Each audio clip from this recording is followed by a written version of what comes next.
The Adventures of Sherlock Holmes by Sir Arthur Conan Doyle. Adventure number 12. The Adventure of the Copper Beeches. "To the man who loves art for its own sake," remarked Sherlock Holmes, tossing aside the advertisement sheet of the Daily Telegraph, "it is frequently in its least important and lowliest manifestations that the keenest pleasure is to be derived. It is pleasant to me to observe, Watson, that you have so far grasped this truth, that in these little records of our cases, which you have been good enough to draw up, and, I am bound to say, occasionally to embellish, you have given prominence, not so much to the many causes célèbres and sensational trials in which I have figured, but rather to those incidents which may have been trivial in themselves, but which have given room for those faculties of deduction and of logical synthesis, which I have made my special province." "And yet," said I, smiling, "I cannot quite hold myself absolved from the charge of sensationalism which has been urged against my records." "You have erred, perhaps," he observed, taking up a glowing cinder with the tongs, and lighting with it the long cherry-wood pipe which was wont to replace his clay when he was in a disputatious rather than a meditative mood. "You have erred, perhaps, in attempting to put color and life into each of your statements, instead of confining yourself to the task of placing upon record that severe reasoning from cause to effect which is really the only notable feature about the thing." "It seems to me that I have done you full justice in the matter," I remarked with some coldness, for I was repelled by the egotism which I had more than once observed to be a strong factor in my friend's singular character. "No, it is not selfishness or conceit," said he, answering, as was his wont, my thoughts rather than my words. "If I claim full justice for my art, it is because it is an impersonal thing, a thing beyond myself. Crime is common. Logic is rare. Therefore it is upon the logic rather than upon the crime that you should dwell. You have degraded what should have been a course of lectures into a series of tales." It was a cold morning of the early spring, and we sat after breakfast on either side of a cheery fire in the old room at Baker Street. A thick fog rolled down between the lines of dun-colored houses, and the opposing windows loomed like dark, shapeless blurs through the heavy yellow wreaths. Our gas was lit and shone on the white cloth and glimmer of china and metal, for the table had not been cleared yet. Sherlock Holmes had been silent all the morning, dipping continuously into the advertisement columns of a succession of papers, until at last, having apparently given up his search, he had emerged in no very sweet temper to lecture me upon my literary shortcomings. "At the same time," he remarked after a pause, during which he had sat puffing at his long pipe and gazing down into the fire, "you can hardly be open to a charge of sensationalism, for out of those cases which you have been so kind as to interest yourself in, a fair proportion do not treat of crime in its legal sense at all. The small matter in which I endeavored to help the King of Bohemia, the singular experience of Miss Mary Sutherland, the problem connected with the man with the twisted lip, and the incident of the noble bachelor, were all matters which are outside the pale of the law. But in avoiding the sensational, I fear that you may have bordered on the trivial." "The end may have been so," I answered, "but the methods I hold to have been novel and of interest." "Pshaw, my dear fellow, what do the public, the great unobservant public, who could hardly tell a weaver by his tooth, or a compositor by his left thumb, care about the finer shades of analysis and deduction? But, indeed, if you are trivial, I cannot blame you, for the days of the great cases are past. Man, or at least criminal man, has lost all enterprise and originality. As to my own little practice, it seems to be degenerating into an agency for recovering lost lead pencils and giving advice to young ladies from boarding schools. I think that I have touched bottom at last, however. This note I had this morning marks my 0 point, I fancy. Read it." He tossed a crumpled letter across to me. It was dated from Montague Place upon the preceding evening, and ran thus: "Dear Mr. Holmes, I am very anxious to consult you as to whether I should or should not accept a situation which has been offered to me as governess. I shall call at 10:30 tomorrow if I do not inconvenience you. Yours faithfully, Violet Hunter. Do you know the young lady? I asked. Not I. It is 10:30 now. Yes, and I have no doubt that is her ring. It may turn out to be of more interest than you think. You remember that the affair of the blue carbuncle, which appeared to be a mere whim at first, developed into a serious investigation. It may be so in this case also. Well, let us hope so. But our doubts will very soon be solved, for here, unless I am much mistaken, is the person in question. As he spoke, the door opened, and a young lady entered the room. She was plainly but neatly dressed, with a bright, quick face, freckled like a plover's egg, and with the brisk manner of a woman who has had her own way to make in the world. "You will excuse my troubling you, I am sure," said she, as my companion rose to greet her, "but I have had a very strange experience, and as I have no parents or relations of any sort from whom I could ask advice, I thought that perhaps you would be kind enough to tell me what I should do. Pray take a seat, Miss Hunter. I shall be happy to do anything that I can to serve you." I could see that Holmes was favorably impressed by the manner and speech of his new client. He looked her over in his searching fashion, and then composed himself, with his lids drooping and his fingertips together, to listen to her story. "I have been a governess for 5 years," said she, "in the family of Colonel Spence Munro. But 2 months ago the Colonel received an appointment at Halifax, in Nova Scotia, and took his children over to America with him, so that I found myself without a situation. I advertised, and I answered advertisements, but without success. At last the little money which I had saved began to run short, and I was at my wits' end as to what I should do. There is a well-known agency for governesses in the West End called Westaways, and there I used to call about once a week in order to see whether anything had turned up which might suit me. Westaway was the name of the founder of the business, but it is really managed by Miss Stoper. She sits in her own little office, and the ladies who are seeking employment wait in an anteroom, and are then shown in one by one, when she consults her ledgers and sees whether she has anything which would suit them. Well, when I called last week, I was shown into the little office as usual, but I found that Miss Stoper was not alone. A prodigiously stout man with a very smiling face and a great heavy chin which rolled down in fold upon fold over his throat, sat at her elbow with a pair of glasses on his nose, looking very earnestly at the ladies who entered. As I came in, he gave quite a jump in his chair, and turned quickly to Miss Stoper. "That will do," said he. "I could not ask for anything better. Capital, capital!" He seemed quite enthusiastic, and rubbed his hands together in the most genial fashion. He was such a comfortable-looking man that it was quite a pleasure to look at him. "You are looking for a situation, miss?" he asked. "Yes, sir." "As governess?" "Yes, sir." "And what salary do you ask?" "I had £4 a month in my last place with Colonel Spence Munro." "Oh, tut, tut! Sweating, rank sweating!" he cried, throwing his fat hands out into the air like a man who is in a boiling passion. "How could anyone offer so pitiful a sum to a lady with such attractions and accomplishments?" "My accomplishments, sir, may be less than you imagine," said I. "A little French, a little German, music, and drawing—" "Tut, tut!" he cried. "This is all quite beside the question. The point is, have you or have you not the bearing and deportment of a lady? There it is in a nutshell. If you have not, you are not fitted for the rearing of a child who may some day play a considerable part in the history of the country. But if you have, why, then, how could any gentleman ask you to condescend to accept anything under the 3 figures? Your salary with me, madam, would commence at £100 a year." You may imagine, Mr. Holmes, that to me, destitute as I was, such an offer seemed almost too good to be true.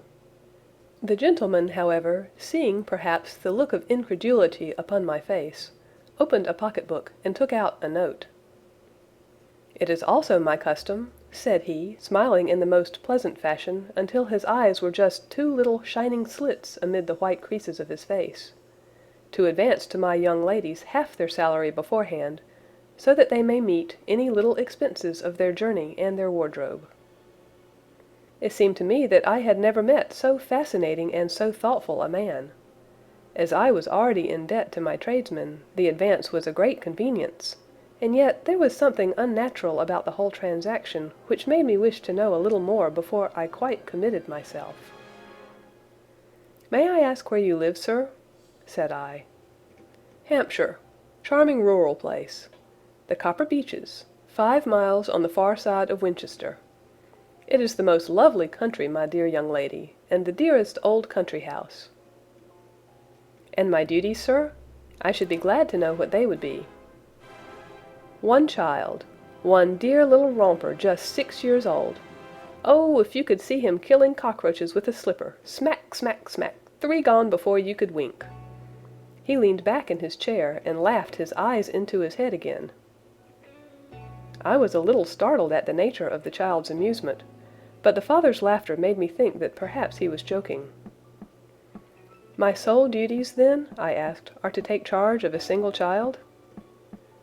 "No, no, not the sole, not the sole, my dear young lady," he cried. "Your duty would be, as I am sure your good sense would suggest, to obey any little commands my wife might give, provided always that they were such commands as a lady might with propriety obey. You see no difficulty, eh?" "I should be happy to make myself useful." "Quite so. And dress now, for example. We are fatty people, you know. Fatty but kind-hearted. If you were asked to wear any dress which we might give you, you would not object to our little whim, eh?" "No," said I, considerably astonished at his words. "Or to sit here, or sit there, that would not be offensive to you?" "Oh, no." "Or to cut your hair quite short before you come to us?" I could hardly believe my ears. As you may observe, Mr. Holmes, my hair is somewhat luxuriant, of a rather peculiar tint of chestnut. It has been considered artistic. I could not dream of sacrificing it in this offhand fashion. "I am afraid that that is quite impossible," said I. He had been watching me eagerly out of his small eyes, and I could see a shadow pass over his face as I spoke. "I am afraid that it is quite essential," said he. "It is a little fancy of my wife's, and ladies' fancies, you know, madam, ladies' fancies must be consulted. And so you won't cut your hair?" "No, sir, I really could not," I answered firmly. "Ah, very well. Then that quite settles the matter. It is a pity, because in other respects you would really have done very nicely. In that case, Miss Stoper, I had best inspect a few more of your young ladies." The manageress had sat all this while busy with her papers, without a word to either of us. But she glanced at me now with so much annoyance upon her face that I could not help suspecting that she had lost a handsome commission through my refusal. "Do you desire your name to be kept upon the books?" she asked. "If you please, Miss Stoper." "Well, really it seems rather useless, since you refuse the most excellent offers in this fashion," said she sharply. "You can hardly expect us to exert ourselves to find another such opening for you. Good day to you, Miss Hunter." She struck a gong upon the table, and I was shown out by the page.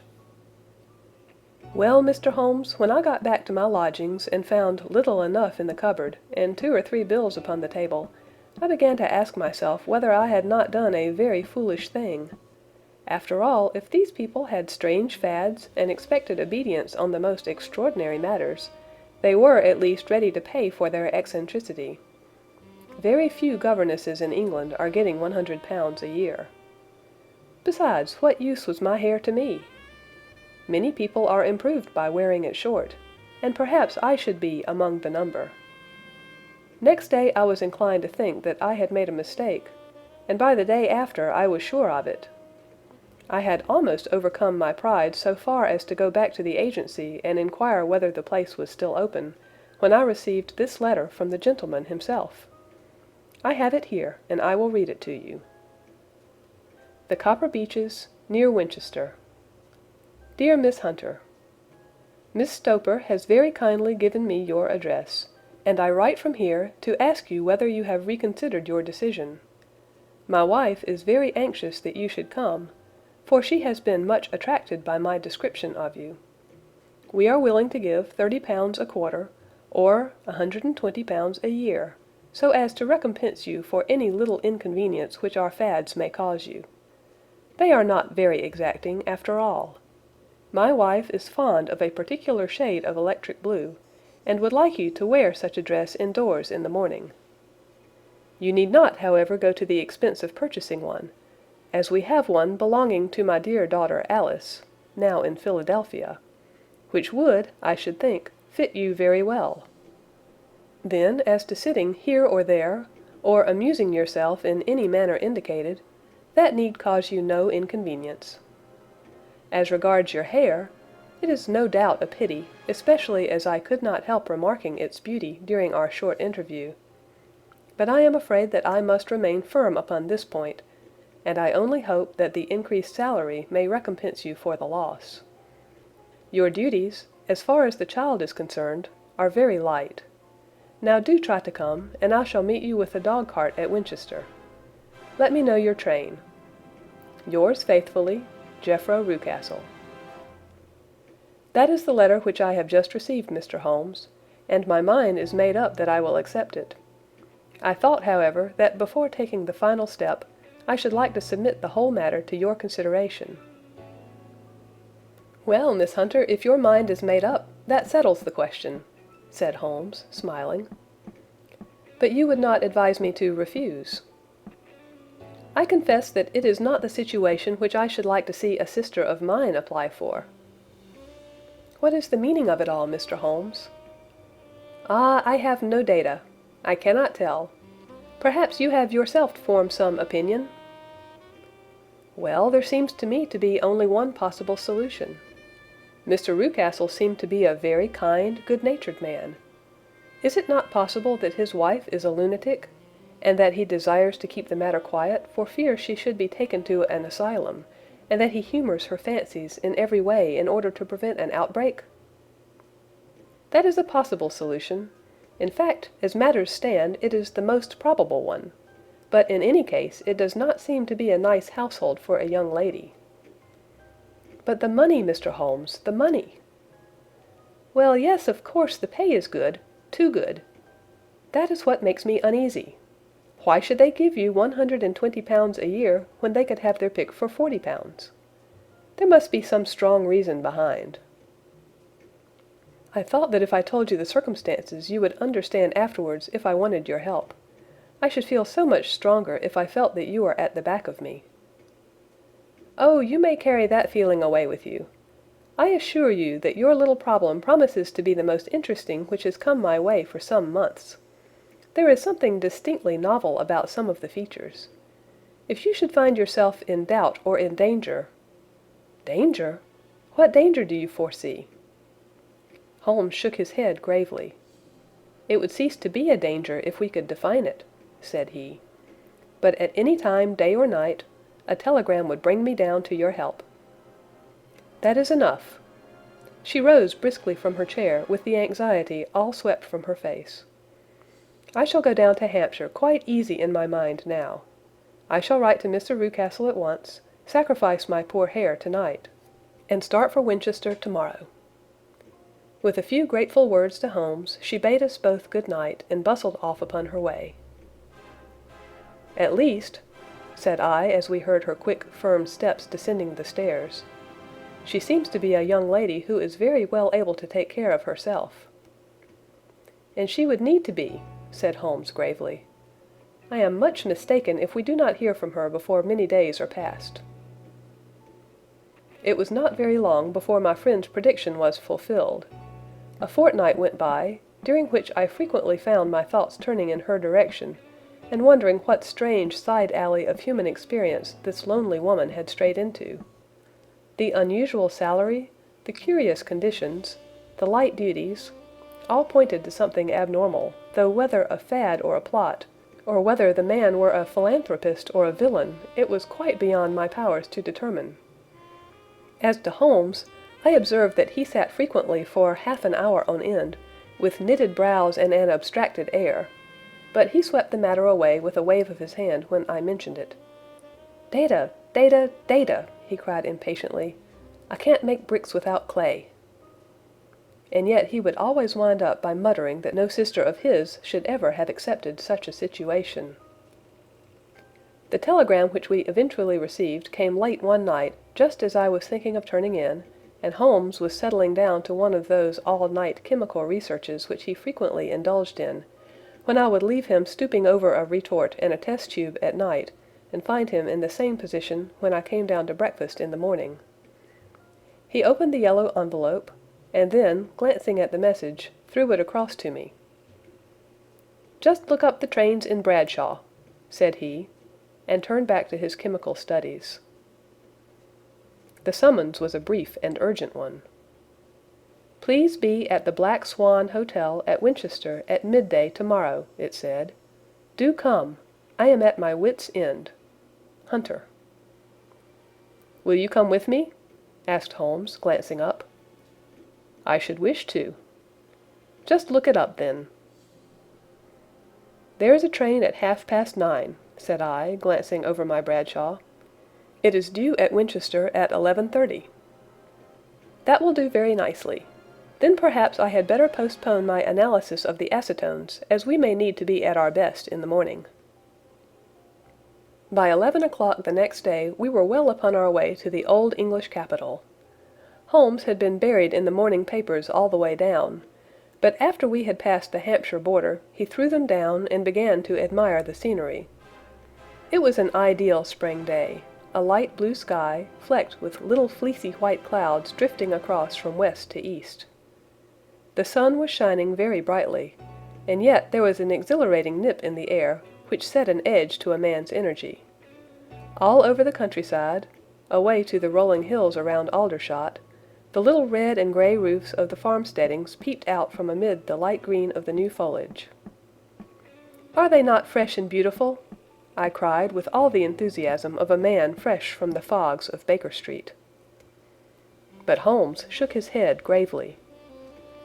"Do you know, Watson," said he, "that it is one of the curses of a mind with a turn like mine, that I must look at everything with reference to my own special subject. You look at these scattered houses, and you are impressed by their beauty. I look at them, and the only thought which comes to me is a feeling of their isolation, and of the impunity with which crime may be committed there." "Good heavens!" I cried. "Who would associate crime with these dear old homesteads?" "They always fill me with a certain horror. It is my belief, Watson, founded upon my experience, that the lowest and vilest alleys in London do not present a more dreadful record of sin than does the smiling and beautiful countryside." "You horrify me." "But the reason is very obvious. The pressure of public opinion can do in the town what the law cannot accomplish. There is no lane so vile that the scream of a tortured child, or the thud of a drunkard's blow, does not beget sympathy and indignation among the neighbours, and then the whole machinery of justice is ever so close that a word of complaint can set it going, and there is but a step between the crime and the dock. But look at these lonely houses, each in its own fields, filled for the most part with poor ignorant folk who know little of the law. Think of the deeds of hellish cruelty, the hidden wickedness which may go on year in, year out in such places, and none the wiser. Had this lady who appeals to us for help gone to live in Winchester, I should never have had a fear for her. It is the 5 miles of country which makes the danger. Still, it is clear that she is not personally threatened. No, if she can come to Winchester to meet us, she can get away. Quite so, she has her freedom. What can be the matter, then? Can you suggest no explanation? I have devised 7 separate explanations, each of which would cover the facts as far as we know them. But which of these is correct can only be determined by the fresh information which we shall no doubt find waiting for us. Well, there is the tower of the cathedral, and we shall soon learn all that Miss Hunter has to tell. The Black Swan is an inn of repute in the High Street, at no distance from the station, and there we found the young lady waiting for us. She had engaged a sitting room, and our lunch awaited us upon the table. "I am so delighted that you have come," she said earnestly. "It is so very kind of you both, but indeed I do not know what I should do. Your advice will be altogether invaluable to me. Pray tell us what has happened to you." "I will do so, and I must be quick, for I have promised Mr. Rucastle to be back before 3. I got his leave to come into town this morning, though he little knew for what purpose." "Let us have everything in its due order." Holmes thrust his long, thin legs out towards the fire, and composed himself to listen. "In the first place, I may say that I have met, on the whole, with no actual ill treatment from Mr. and Mrs. Rucastle. It is only fair to them to say that. But I cannot understand them, and I am not easy in my mind about them." "What can you not understand?" "Their reasons for their conduct. But you shall have it all just as it occurred. When I came down, Mr. Rucastle met me here, and drove me in his dog-cart to the Copper Beeches. It is, as he said, beautifully situated, but it is not beautiful in itself, for it is a large square block of a house, whitewashed, but all stained and streaked with damp and bad weather. There are grounds round it, woods on 3 sides, and on the 4th a field which slopes down to the Southampton highroad, which curves past about 100 yards from the front door. This ground in front belongs to the house, but the woods all round are part of Lord Southerton's preserves. A clump of copper beeches immediately in front of the hall door has given its name to the place. I was driven over by my employer, who was as amiable as ever, and was introduced by him that evening to his wife and the child. There was no truth, Mr. Holmes, in the conjecture which seemed to us to be probable in your rooms at Baker Street. Mrs. Rucastle is not mad. I found her to be a silent, pale-faced woman, much younger than her husband, and not more than 30, I should think, while he can hardly be less than 45. From their conversation I have gathered that they have been married about 7 years, that he was a widower, and that his only child by the first wife was the daughter who has gone to Philadelphia. Mr. Rucastle told me in private that the reason why she had left them was that she had an unreasoning aversion to her stepmother. As the daughter could not have been less than 20, I can quite imagine that her position must have been uncomfortable with her father's young wife. Mrs. Rucastle seemed to me to be colorless in mind as well as in feature. She impressed me neither favorably nor the reverse. She was a nonentity. It was easy to see that she was passionately devoted both to her husband and to her little son. Her light gray eyes wandered continually from one to the other, noting every little want and forestalling it if possible. He was kind to her also in his bluff, boisterous fashion, and on the whole they seemed to be a happy couple. And yet she had some secret sorrow, this woman. She would often be lost in deep thought, with the saddest look upon her face. More than once I have surprised her in tears. I have thought sometimes that it was the disposition of her child which weighed upon her mind, for I have never met so utterly spoiled and so ill-natured a little creature. He is small for his age, with a head which is quite disproportionately large. His whole life appears to be spent in an alternation between savage fits of passion and gloomy intervals of sulking. Giving pain to any creature weaker than himself seems to be his one idea of amusement, and he shows quite remarkable talent in planning the capture of mice, little birds, and insects. But I would rather not talk about the creature, Mr. Holmes, and indeed he has little to do with my story. "I am glad of all details," remarked my friend, "whether they seem to you to be relevant or not." "I shall try not to miss anything of importance. The one unpleasant thing about the house, which struck me at once, was the appearance and conduct of the servants. There are only 2, a man and his wife. Toller, for that is his name, is a rough, uncouth man, with grizzled hair and whiskers, and a perpetual smell of drink. Twice since I have been with him he has been quite drunk, and yet Mr. Rucastle seemed to take no notice of it. His wife is a very tall and strong woman with a sour face, as silent as Mrs. Rucastle, and much less amiable. They are a most unpleasant couple, but fortunately I spend most of my time in the nursery and my own room, which are next to each other in one corner of the building. For 2 days after my arrival at the Copper Beeches, my life was very quiet. On the third, Mrs. Rucastle came down just after breakfast, and whispered something to her husband. "Oh, yes," said he, turning to me. "We are very much obliged to you, Miss Hunter, for falling in with our whims so far as to cut your hair.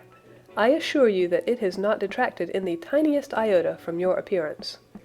We shall now see how the electric blue dress will become you. You will find it laid out upon the bed in your room, and if you will be so good as to put it on, we should both be extremely obliged." The dress which I found waiting for me was of a peculiar shade of blue. It was of excellent material, a sort of beige, but it bore unmistakable signs of having been worn before. It could not have been a better fit if I had been measured for it. Both Mr. and Mrs. Rucastle expressed a delight at the look of it, which seemed quite exaggerated in its vehemence. They were waiting for me in the drawing-room, which is a very large room stretching along the entire front of the house, with 3 long windows reaching down to the floor. A chair had been placed close to the central window, with its back turned towards it. In this I was asked to sit, and then Mr. Rucastle, walking up and down on the other side of the room, began to tell me a series of the funniest stories that I have ever listened to. You cannot imagine how comical he was, and I laughed until I was quite weary. Mrs. Rucastle, however, who has evidently no sense of humor, never so much as smiled, but sat with her hands in her lap, and a sad, anxious look upon her face. After an hour or so, Mr. Rucastle suddenly remarked that it was time to commence the duties of the day, and that I might change my dress and go to little Edward in the nursery. 2 days later this same performance was gone through under exactly similar circumstances. Again I changed my dress, again I sat in the window, and again I laughed very heartily at the funny stories of which my employer had an immense repertoire, and which he told inimitably. Then he handed me a yellow-backed novel, and moving my chair a little sideways that my own shadow might not fall upon the page, he begged me to read aloud to him. I read for about 10 minutes, beginning in the heart of a chapter, and then suddenly, in the middle of a sentence, he ordered me to cease and to change my dress. You can easily imagine, Mr. Holmes, how curious I became as to what the meaning of this extraordinary performance could possibly be. They were always very careful, I observed, to turn my face away from the window, so that I became consumed with the desire to see what was going on behind my back. At first it seemed to be impossible, but I soon devised a means. My hand mirror had been broken, so a happy thought seized me, and I concealed a piece of the glass in my handkerchief. On the next occasion, in the midst of my laughter, I put my handkerchief up to my eyes, and was able with a little management to see all that there was behind me. I confess that I was disappointed. There was nothing. At least, that was my first impression. At the second glance, however, I perceived that there was a man standing in the Southampton Road, a small bearded man in a grey suit, who seemed to be looking in my direction. The road is an important highway, and there are usually people there. This man, however, was leaning against the railings which bordered our field, and was looking earnestly up.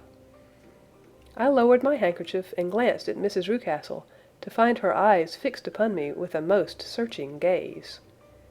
She said nothing, but I am convinced that she had divined that I had a mirror in my hand, and had seen what was behind me. She rose at once. "Jeffro," said she, "there is an impertinent fellow upon the road there, who stares up at Miss Hunter."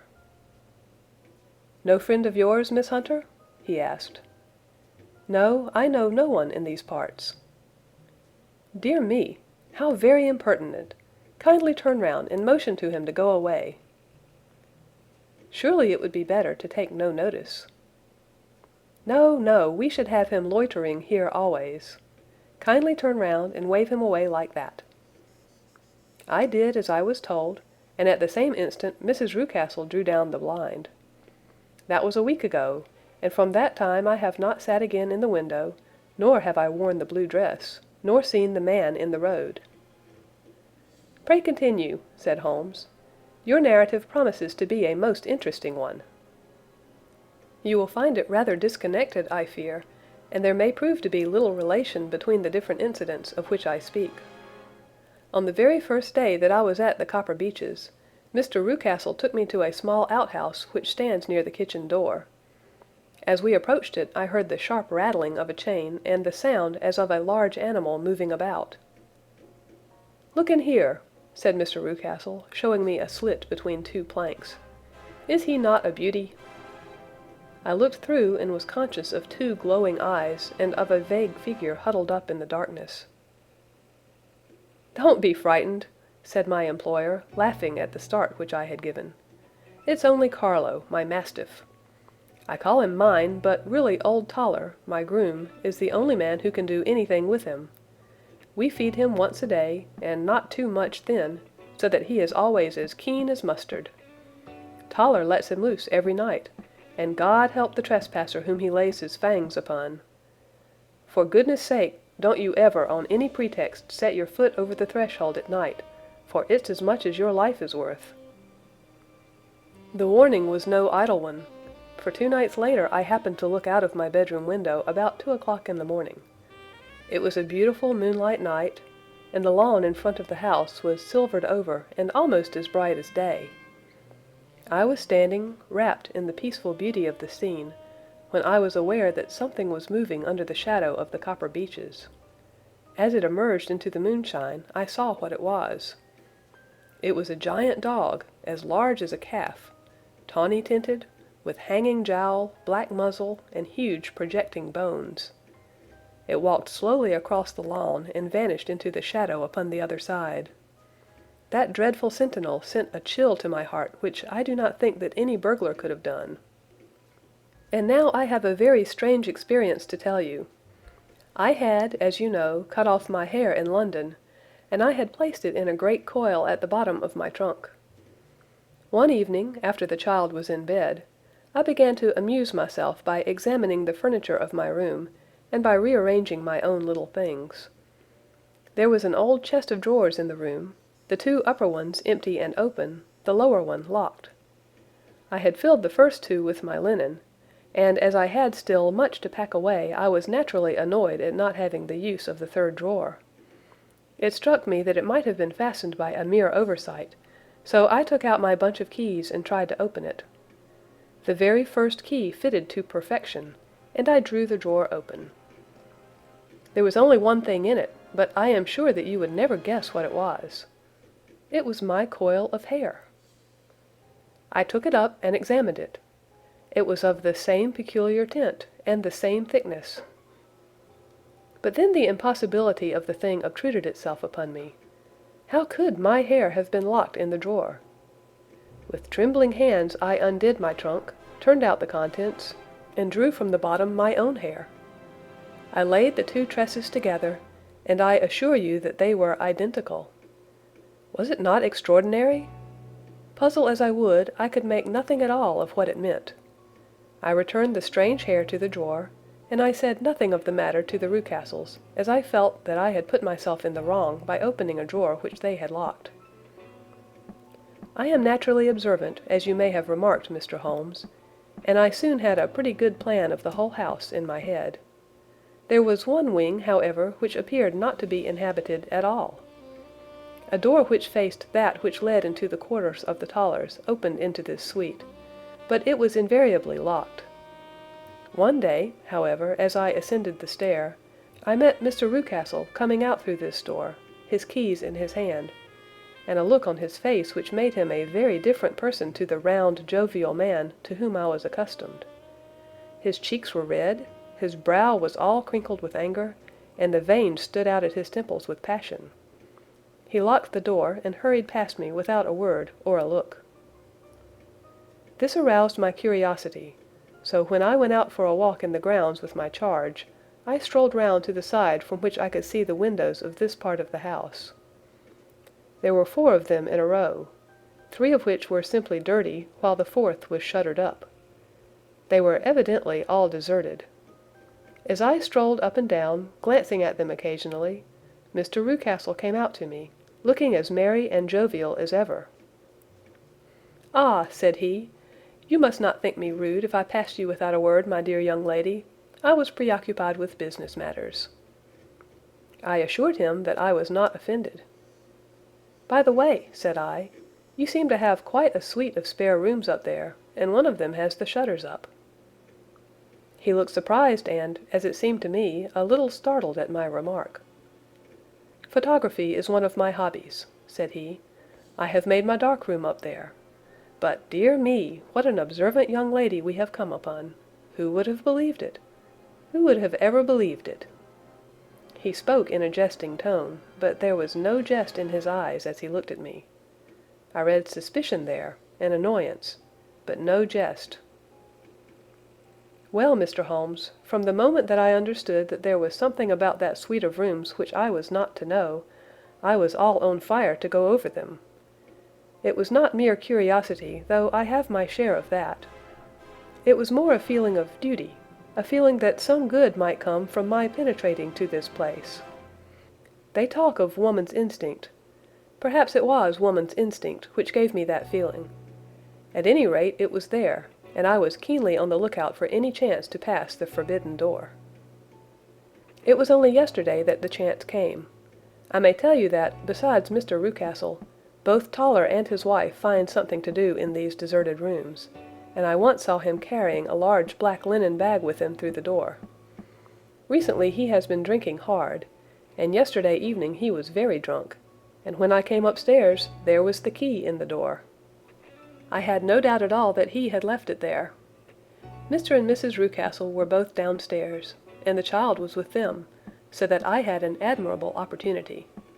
I turned the key gently in the lock, opened the door, and slipped through.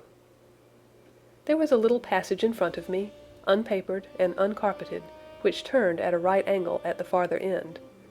Round this corner were 3 doors in a line, the first and third of which were open.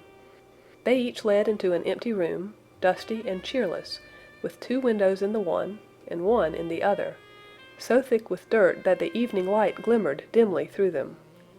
The center door was closed, and across the outside of it had been fastened one of the broad bars of an iron bed, padlocked at one end to a ring in the wall and fastened at the other with stout cord. The door itself was locked as well, and the key was not there. This barricaded door corresponded clearly with the shuttered window outside, and yet I could see by the glimmer from beneath it that the room was not in darkness.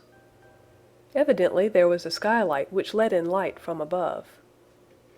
As I stood in the passage gazing at the sinister door and wondering what secret it might veil, I suddenly heard the sound of steps within the room and saw a shadow pass backward and forward against the little slit of dim light which shone out from under the door. A mad, unreasoning terror rose up in me at the sight, Mr. Holmes. My overstrung nerves failed me suddenly, and I turned and ran as though some dreadful hand were behind me clutching at the skirt of my dress. I rushed down the passage, through the door, and straight into the arms of Mr. Rucastle, who was waiting outside. "So," said he, smiling, "it was you, then. I thought that it must be when I saw the door open." "Oh, I am so frightened!" I panted. "My dear young lady!" You cannot think how caressing and soothing his manner was. "And what has frightened you, my dear young lady?" But his voice was just a little too coaxing. He overdid it. I was keenly on my guard against him. "I was foolish enough to go into the empty wing," I answered, "but it is so lonely and eerie in this dim light that I was frightened and ran out again. Oh, it is so dreadfully still in there." "Only that?" said he, looking at me keenly. "Why, what did you think?" I asked. "Why do you think that I locked this door?" "I am sure that I do not know." "It is to keep people out who have no business there, do you see?" He was still smiling in the most amiable manner. I am sure if I had known—" "Well, then, you know now. And if you ever put your foot over that threshold again—" Here in an instant the smile hardened into a grin of rage, and he glared down at me with the face of a demon. "I'll throw you to the mastiff." I was so terrified that I do not know what I did. I suppose that I must have rushed past him into my room. I remember nothing until I found myself lying on my bed, trembling all over. Then I thought of you, Mr. Holmes. I could not live there longer without some advice. I was frightened of the house, of the man, of the woman, of the servants, even of the child. They were all horrible to me. If I could only bring you down, all would be well. Of course I might have fled from the house, but my curiosity was almost as strong as my fears.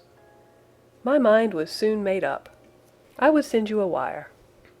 I put on my hat and cloak, went down to the office, which is about half a mile from the house, and then returned feeling very much easier. A horrible doubt came into my mind as I approached the door lest the dog might be loose, but I remembered that Toller had drunk himself into a state of insensibility that evening, and I knew that he was the only one in the household who had any influence with the savage creature, or who would venture to set him free. I slipped in safety, and lay awake half the night in my joy at the thought of seeing you. I had no difficulty in getting leave to come into Winchester this morning, but I must be back before 3 o'clock, for Mr. and Mrs. Rucastle are going on a visit and will be away all the evening, so that I must look after the child. Now I have told you all my adventures, Mr. Holmes, and I should be very glad if you could tell me what it all means, and above all, what I should do." Holmes and I had listened spellbound to this extraordinary story. My friend rose now and paced up and down the room, his hands in his pockets, and an expression of the most profound gravity upon his face. "Is Toller still drunk?" he asked. "Yes, I heard his wife tell Mrs. Rucastle that she could do nothing with him." "That is well. And the Rucastles go out tonight?" "Yes." "Is there a cellar with a good strong lock?" "Yes, the wine cellar." "You seem to me to have acted all through this matter like a very brave and sensible girl, Miss Hunter. Do you think that you could perform one more feat? I should not ask it of you if I did not think you quite an exceptional woman."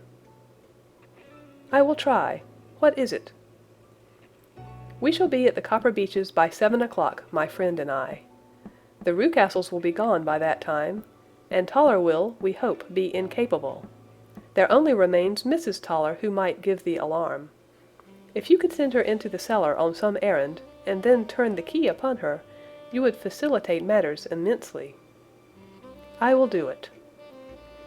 "Excellent. We shall then look thoroughly into the affair. Of course there is only one feasible explanation. You have been brought there to personate someone, and the real person is imprisoned in this chamber. That is obvious. As to who this prisoner is, I have no doubt that it is the daughter, Miss Alice Rucastle, if I remember right, who is said to have gone to America. You were chosen, doubtless, as resembling her in height, figure, and the color of her hair. Hers had been cut off, very possibly in some illness through which she has passed, and so, of course, yours had to be sacrificed also. By a curious chance you came upon her tresses. The man in the road was undoubtedly some friend of hers, possibly her fiancé, and no doubt, as you wore the girl's dress and were so like her, he was convinced from your laughter, whenever he saw you, and afterwards from your gesture, that Miss Rucastle was perfectly happy, and that she no longer desired his attentions. The dog is let loose at night to prevent him from endeavouring to communicate with her. So much is fairly clear. The most serious point in the case is the disposition of the child." "What on earth has that to do with it?" I ejaculated. "My dear Watson, you as a medical man are continually gaining light as to the tendencies of a child by the study of the parents. Don't you see that the converse is equally valid? I have frequently gained my first real insight into the character of parents by studying their children. This child's disposition is abnormally cruel, merely for cruelty's sake, and whether he derives this from his smiling father, as I should suspect, or from his mother, it bodes evil for the poor girl who is in their power." "I am sure that you are right, Mr. Holmes," cried our client. "A thousand things come back to me which make me certain that you have hit it. Oh, let us lose not an instant in bringing help to this poor creature. We must be circumspect, for we are dealing with a very cunning man. We can do nothing until 7 o'clock. At that hour we shall be with you, and it will not be long before we solve the mystery." We were as good as our word, for it was just 7 when we reached the Copper Beeches, having put up our trap at a wayside public-house. The group of trees, with their dark leaves shining like burnished metal in the light of the setting sun, were sufficient to mark the house, even had Miss Hunter not been standing smiling on the doorstep. "Have you managed it?" asked Holmes. A loud thudding noise came from somewhere downstairs. "That is Mrs. Toller in the cellar," said she. "Her husband lies snoring on the kitchen rug. Here are his keys, which are the duplicates of Mr. Rucastle's." "You have done well indeed," cried Holmes with enthusiasm. "Now lead the way, and we shall soon see the end of this black business." We passed up the stair, unlocked the door, followed on down a passage, and found ourselves in front of the barricade which Miss Hunter had described. Holmes cut the cord and removed the transverse bar. Then he tried the various keys in the lock, but without success. No sound came from within, and at the silence Holmes's face clouded over. "I trust that we are not too late," said he. "I think, Miss Hunter, that we had better go in without you. Now, Watson, put your shoulder to it, and we shall see whether we cannot make our way in." It was an old rickety door, and gave at once before our united strength. Together we rushed into the room. It was empty. There was no furniture save a little pallet bed, a small table, and a basketful of linen. The skylight above was open, and the prisoner gone. "There has been some villainy here," said Holmes. "This beauty has guessed Miss Hunter's intentions and has carried his victim off." "But how?" "Through the skylight. We shall soon see how he managed it." He swung himself up onto the roof. "Ah, yes," he cried. "Here's the end of a long, light ladder against the eaves. That is how he did it." "But it is impossible," said Miss Hunter. "The ladder was not there when the Rucastles went away." "He has come back and done it. I tell you that he is a clever and dangerous man. I should not be very much surprised if this were he whose step I hear now upon the stair. I think, Watson, that it would be as well for you to have your pistol ready." The words were hardly out of his mouth before a man appeared at the door of the room, a very fat and burly man, with a heavy stick in his hand. Miss Hunter screamed and shrunk against the wall at the sight of him. But Sherlock Holmes sprang forward and confronted him. "You villain," said he, "where's your daughter?" The fat man cast his eyes round, and then up at the open skylight. "It is for me to ask you that," he shrieked. "You thieves, spies and thieves! I have caught you, have I? You are in my power. I'll serve you." He turned and clattered down the stairs as hard as he could go. "He's gone for the dog," cried Miss Hunter. "I have my revolver," said I. "Better close the front door," cried Holmes, and we all rushed down the stairs together. We had hardly reached the hall when we heard the baying of a hound, and then a scream of agony with a horrible worrying sound which it was dreadful to listen to. An elderly man with a red face and shaking limbs came staggering out at a side door. "My God!" he cried. "Someone has loosed the dog. It's not been fed for 2 days. Quick, quick, or it'll be too late." Holmes and I rushed out and round the angle of the house, with Toller hurrying behind us. There was the huge famished brute, its black muzzle buried in Rucastle's throat, while he writhed and screamed upon the ground. Running up, I blew its brains out, and it fell over with its keen white teeth still meeting in the great creases of his neck. With much labor we separated them, and carried him, living but horribly mangled, into the house. We laid him upon the drawing-room sofa, and having dispatched the sobered Toller to bear the news to his wife, I did what I could to relieve his pain. We were all assembled round him when the door opened, and a tall, gaunt woman entered the room. "Mrs. Toller!" cried Miss Hunter. "Yes, miss. Mr. Rucastle let me out, when he came back before he went up to you. Ah, miss, it is a pity you didn't let me know what you were planning, for I would have told you that your pains were wasted." "Ha!" said Holmes, looking keenly at her. "It is clear that Mrs. Toller knows more about this matter than anyone else." "Yes, sir, I do, and I am ready enough to tell what I know." "Then pray sit down, and let us hear it, for there are several points on which I must confess that I am still in the dark." "I will soon make it clear to you," said she, "and I'd have done so before now, if I could have got out from the cellar. If there's police court business over this, you'll remember that I was the one that stood your friend, and that I was Miss Alice's friend too. She was never happy at home, Miss Alice wasn't, from the time that her father married again.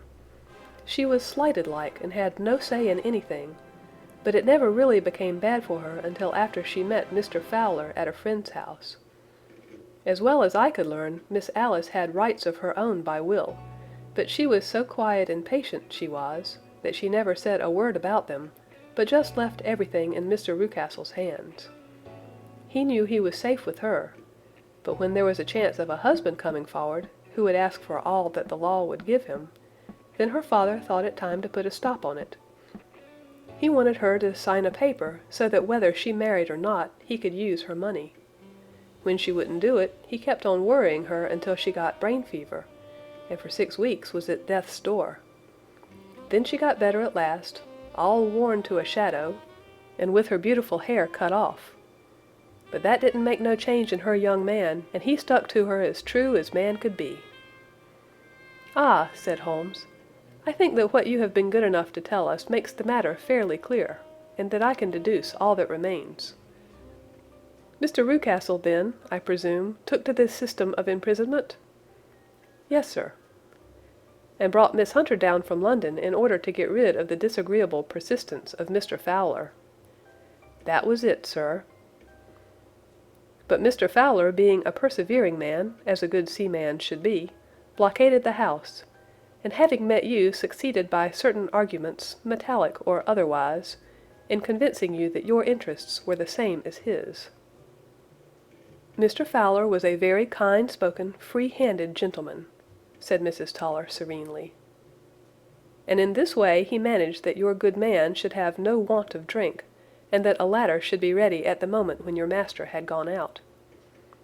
You have it, sir, just as it happened." "I am sure we owe you an apology, Mrs. Toller," said Holmes, "for you have certainly cleared up everything which puzzled us. And here comes the country surgeon and Mrs. Rucastle, so I think, Watson, that we had best escort Miss Hunter back to Winchester, as it seems to me that our locus standi now is rather a questionable one." And thus was solved the mystery of the sinister house with the copper beeches in front of the door. Mr. Rucastle survived, but was always a broken man, kept alive solely through the care of his devoted wife. They still live with their old servants, who probably know so much of Rucastle's past life that he finds it difficult to part from them. Mr. Fowler and Miss Rucastle were married, by special license, in Southampton the day after their flight, and he is now the holder of a government appointment in the island of Mauritius. As to Miss Violet Hunter, my friend Holmes, rather to my disappointment, manifested no further interest in her when once she had ceased to be the center of one of his problems, and she is now the head of a private school at Walsall, where I believe that she has met with considerable success. End of The Adventure of the Copper Beeches. This concludes The Adventures of Sherlock Holmes by Sir Arthur Conan Doyle.